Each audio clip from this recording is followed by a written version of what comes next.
Alaikum wa rahmatullahi wa barakatuh. Welcome us to our Madrasat al-Mumtiaz Nahu and Sarfu class.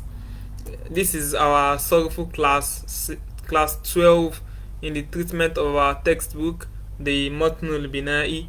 So, inshallah, tonight we'll be treating the Bina'u of the Waznu of Istaf'ala.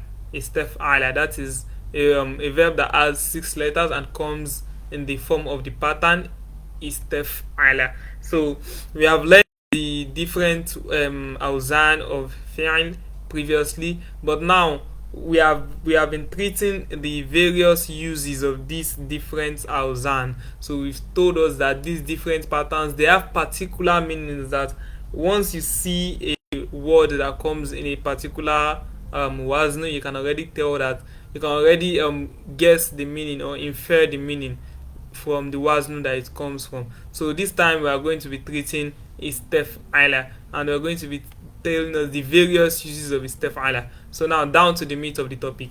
The first usage and the most commonest of istaf'ala is what litolabi shay'in, for making a request of something, for seeking or seeking for something. So when we say istaf'ala, then it was you're seeking to do something that has that of the verb of that fa'ala shape. So let's pick up an example so that we understand this more clearly. So a good example is what istighfaro. So istighfaro means what, to seek for forgiveness, to ask for forgiveness. And what we istighfaro comes from what? From gofaro. Gofaro means to forgive. So when it comes to the istaf'ala shape, it becomes what? Istighfaro. And the meaning changes to what? Is seeking for forgiveness. So istighfar is sought for forgiveness. So when we say istighfar Zaydun Allah, Zayd sought for forgiveness from Allah. So that is how the shape of istighfar works. That is one of the uses. So let's also pick other examples under this same usage of litolabi shay'in, which is to request for something. The second one is what? Istefhama, which means what? Is sought to understand. For example, we know fahima means he understood. So istefhama means that he sought to understand, or we can simply say that what? He asked a question. Because when you seek to understand, then you're asking a question about something. So let's say istefhama al-fiqh. So he asked a question about fiqh. He sought to understand fiqh by asking what? By asking a question about it.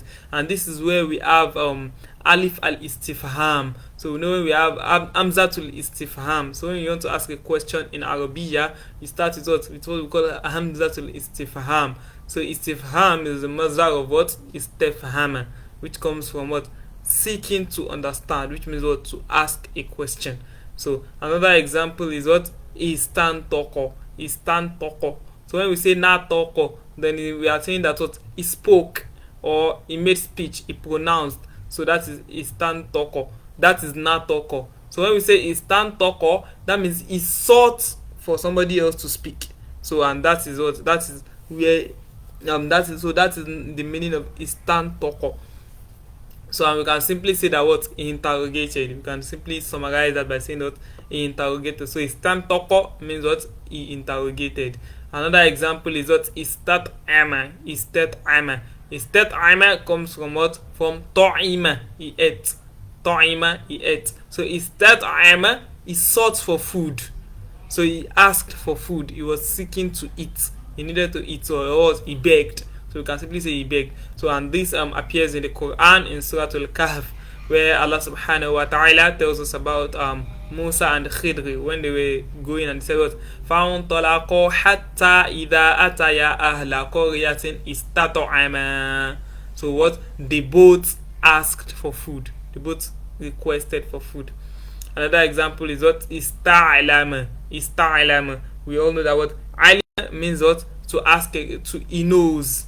So ista'lama means that what? He sought to know, or he asked a question, he inquired. So that is what? Ista'lama. Another example here is what? Ista'adhana, which means that from what? From adhina, which means what? To permit. He permitted. So ista'dhana is sought for what? Is sought for permission. He asked for permission. So and we have an example here from the Quran where Allah subhanahu wa ta'ala tells us says about وَإِذْ قَالَ طَائِفَةٌ مِّنْهُمْ يَا أَهْلَ يَثْرِبَ لَا مُقَامَ لَكُمْ فَارْجِعُوا وَيَسْتَأْذِنُ فَرِيقٌ مِّنْهُمْ, and a party of them what asked permission of the Prophet sallallahu alaihi wasallam. So that is a usage of what ista'dhana. All of this falls under, if you remember, that what we use istaf'ala to seek for something, to ask for something, to request for something. So and all of this falls under that same usage. So another example that we have here is what ista'ana, which means that what is sought for assistance. When we say ana, or when we say aunullah, that what, that the support or assistance. So ana is supported, he assisted. So when we say ista'ana, he sought for assistance, he requested for assistance. And Allah subhanahu wa ta'ala tells the Muslims that what? Ya ayyuhalladhina amanu ista'inu. So if you remember that our ismul fa'il, our fi'lul amri from ista'ana is that what? Ista'inu. Or an even more common example that we have from the Quran is that what? Surah Al-Fatiha. Iyyaka na'budu wa iyyaka nasta'in. Nasta'inu. We can nasta'inu is the mudari, is the fi'l al-mudari of what? Of ista'ana. So it is only you we worship and it is you we ask for help. So nasta'inu comes from what? Ista'ana. And you can see that what ista'ana is used to what? To request for something. Another example here that we use very well is that what? Ista'adha, which means that what? Is sought refuge. So this is where we have our, when we say isti'adha, make isti'adha. So isti'adha is the masdar of ista'adha. So what does ista'adha means? To seek refuge. So we can see that we are still using the istaf'ala to seek. So we are always using to seek, to request. So that is one of the major and perhaps the most common usage of istaf'ala. And the final one is what? Istamata. When somebody does something that is desperate or like a desperado. So we can say that somebody takes a very desperate action or a daredevil action, and we can see that what? The person istamata. He did something very desperate. Where does that come from? From murder, he died. So when it now goes to istaf'ala, we now say that what? He sought for death. He did something that what? That could have actually cost him his life. So it was almost like as if he was actually seeking for death. So and that's why you say what? Istamata, which means that what? He sought for death, which you can say that what? He did something desperate. So that is the meaning of istamata. Then so those are our examples under one of the constructive usages of the istaf'ala pattern. So when we have something in istaf'ala shape, then we can expect that the most likely meaning is going to be that what? Somebody is seeking for something. But that is not the only usage. So we go to the next usage inshallah, which is what? Lil musadafa. And what is al musadafa? To express a view. About something. So when we use istaf'ala for musadafa, it implicitly already tells us what we consider about something. It gives us somebody's view about something. So let's take up an example and we see what we mean by this. When we say something hasuna, that thing is good. Hasuna zaidun, zaid is what? Zaid is good. But when we say istahsana, it means that we are talking about somebody's opinion of that thing. Of what? That thing is good. So we can say, well, he found it to be good. So istahsana, it means that what? Wajadahu hasanan. He found it to be good. So he approved of it. So when something istahsana is that what? That somebody's considered something to be good. So because he considered this to be good, so he actually approves of it. So that's why we say istahsana. And we have this, if we have learned usul al-fiqh, we know that one of the sources of fiqh, I think in one of the school of thought, is that what is istihsan, when a scholar that can do ijtihad finds something to be good. So that is where that word istihsan comes from istahsana, which means he's seeking for what is, he found something to be good. So this one is how he expressed, so he has a view that that thing is good. So that's musadafa. Another example is that what istadafa, from what, from da'ufa, which means what, he was weak. So wajadahu da'ifan. So when we say istadafa, then it means somebody found that thing, he considered it to what, to be weak. So when I say, so when you say that what istadafa, then that what, he found it to be weak. Istadafa Albani, let's say Sheikh Albani, what, he found that hadith to be weak. So istadafa, he viewed it as what, as weak. So another example here is that what istaqbaha. That means that what, he viewed something to be horrible. When we say qabuha, something is ugly. So wajadahu qabihan, he found it to be ugly, he viewed it as something that is ugly. So that is what, when we say somebody istaqbaha, he doesn't consider it to be a good thing, he considers it to be irritating or horrible. So that is what istaqbaha. So that is what also under what musadafa. And what does musadafa means? You're expressing somebody's view on something. So now a very common one for us here is that what is tahabba. From habba, which is what is something is desirable, or he loved something. So when we say istahabba wajadahu mahbuban, he found that thing to be lovely, or to be desirable. So, and we know that istahabba yastahibu mustahibun mustahabun. So the ismu maf'ul is what, mustahabun, and that is where we have what mustahab. When we say that scholars consider a particular action to be mustahab, which means that what they found that action to be desirable, to be worthy of being performed. So I think we can, having looked at these examples of musadafa, we should be able to pick out the meaning of these two musadafa here. Ista'zama from azim. You know, azim means that was great, and what istajmala from jamil, it's beautiful. So what can we say about the meaning of these two words? I'll leave you to answer that on your own.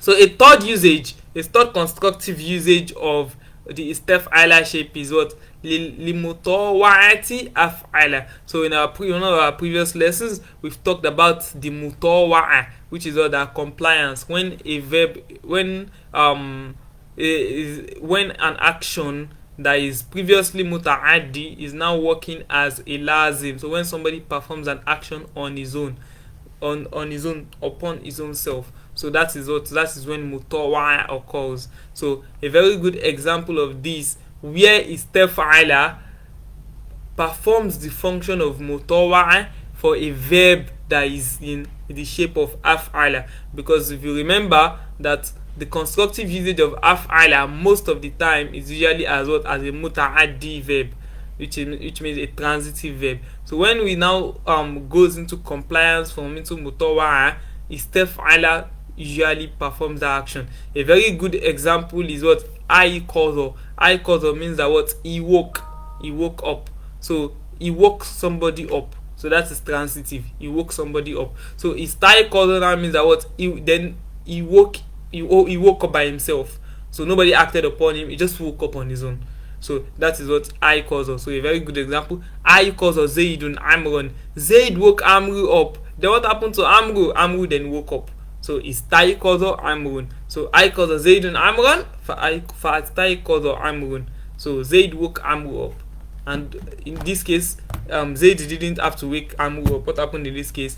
Amru woke up on his own. So that's an example of mutawa'a, when istaf'ala performs the function of mutawa'a for a verb from af'ala. Another very good example here is that what atola and what istatola. Atola is in af'ala shape and is this is transitive. It is a muta'addi verb. Atola Allahu umraka. may Allah lengthen your lifespan. But in this case, when we say istatola, we are not mentioning Allah, we are saying it as if the lifespan is just going to increase on its own. So istatola umuruka, may your lifespan be lengthened. So that is our third usage. So we've talked about the first usage, which is what litola bishay'in, to request for something. The second one lil musadafa, to express a view on something. The third is what limutawa'ati af'ala, to work as a mutawa'a for af'ala. And then the last one is what soyiruro, when something transforms.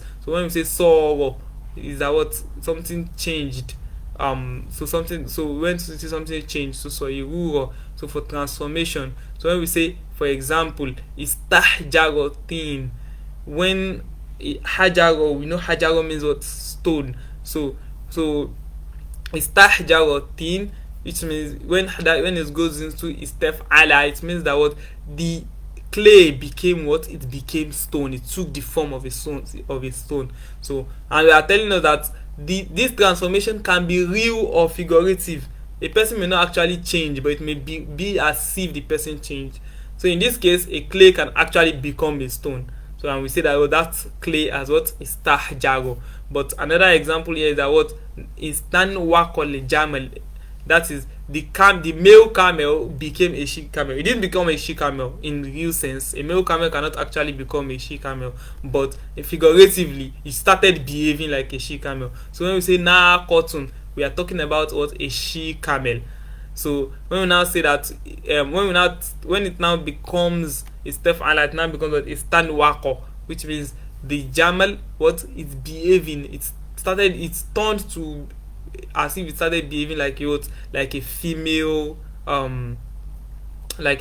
camel. So that is a figurative example of the stef'ala. Or another example is that what, sada zaidun, from asadun, which is what, lion. So sada zaid started behaving like a lion. So that is another example of sayururo. And finally we have what, istansar or lebugoth, which means that what, so when we talk about nasruda, we are talking about what, we are talking about an eagle or a giant bird. So and the small bird is what, bugoth. So when we say a stancer or a bugoth, so we are saying that what, the small birds are what, they've become big birds. So the bird has grown up. So those are example of what is tai of soyururo. So we've mentioned here the constructive usages of istef'ala, 4 usages that we have mentioned. The first is what, to seek something, litola bishay'in. The second is what, al-musadafa, to express a view of something. The third is what, musadafa, to express a view of something. The third is to limutawa'ati af'ala, for the mutawa of af'ala. And finally the last one is what, as-soyururo, for transformation. So that is the end of today's class, inshallah. May Allah subhanahu wa ta'ala make us understand it better than I have explained it. Subhanakallahumma bihamdik, wa nashhadu an la ilaha illa ant, wa nastaghfiruka wa natubu ilayk. Assalamu alaikum wa rahmatullahi wa barakatuh.